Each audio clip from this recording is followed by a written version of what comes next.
Hello and welcome back to the channel HardReset.Info, and today I'll show you how to cancel order from AliExpress. Open AliExpress application on your device and then go to your account at the bottom side of the screen, and then at the top you see My Orders tab, and here you should tap View All button, and here from this list you should find the order that you want to cancel.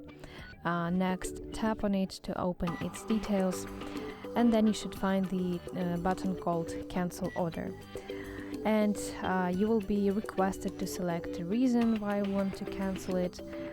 Just pick one reason that fits you the best to your situation, and of course submit your request, and all you have to do is just wait until your money will be returned. Usually it is returned in 3 to 20 business days depending on your payment method.